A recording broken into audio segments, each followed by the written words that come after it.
Okay, so Man of the Woods is out, and I wanted to defend it a little bit. Now, it's not my kind of sound, but I think some of the criticisms are unfair. Now, I think it's an authentic album, and what I mean by that, I don't mean that Justin Timberlake is as rugged and as much of a mountain man as he thinks he is. I don't know, he might be, but he might not be.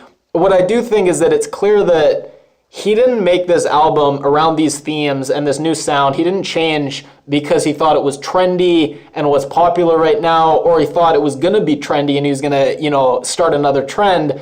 I really think that he made this because this is the life he lives, and this is what's important to him, and it's what he wanted to talk about. I actually really like when artists grow and evolve like this. Now, I don't mean artists evolve like they just try new things for the sake of trying new things. That's experimentation, and can be good, can be bad. But I do like when artists, as they change as human beings and how as they live different lives, the things they talk about change correspondingly. Now, some people don't agree. They want the artist they fell in love with to basically almost never change and just keep talking about the same things that they grew to fall in love with.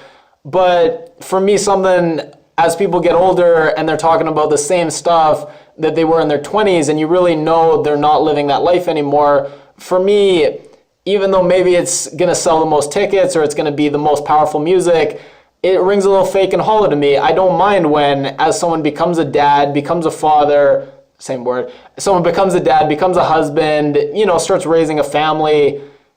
I like when they talk about those things, even though it can ring kind of corny and it can be like, make them seem washed up, and that's why I think it's to some extent brave. It'd be easy for Justin Timberlake to put out an album about drugs and sex and partying and have it be cool. For him to put out an album like this, and the guy's got such a charisma, for him to make this cool, which I think he does, is really impressive. And there's a song where he's talking to his son about how to be a man, and again, it can seem a bit corny and a bit hokey, but I think there's so much crap out there and so much negative influences out there, especially with pop culture, for someone to put out something that's actually genuinely heartfelt and genuinely trying to uplift and have people be better parents and be better father figures. I don't know how you can really hate on that. And then some people are saying he's just kind of ripping off country and it's kind of like cultural appropriation.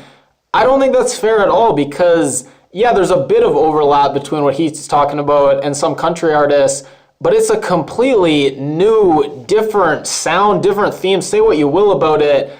No one could say that he's just ripping off country. I mean, his song Supplies, he says, I'll be the only one with a level head when things start going down. We'll be living in The Walking Dead. Like, it's a doomsday, survivalist, doomsday prepper song. Say what you will about it. It's not just ripping off country.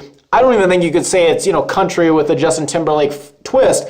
No, this is an album somewhat different than anything I've heard before. And last thing I'll say, there were some good memorable lines. That one where he's walking his hands down her legs and there's the faucet. Again, a little on the edge, but it works. He pulls it off. And the juice comes and goes, but the sauce is forever. What does it mean exactly? It's open to interpretation, but I liked it. And last thing I'll say, the production value, again, I shouldn't have been surprised because it's Justin Timberlake, but even with these very high expectations about what the production was going to be like, I was just amazed. I think if you listen to this album with crappy laptop speakers, you're going to really miss out on a lot. If you listen with good headphones and really hear all the different things that are going on in each song, and yet it never feels like things are clashing, everything is tight, everything feels like it's cohesive, it's just something else. And again, I shouldn't have been surprised, but even with the high expectations, I was impressed.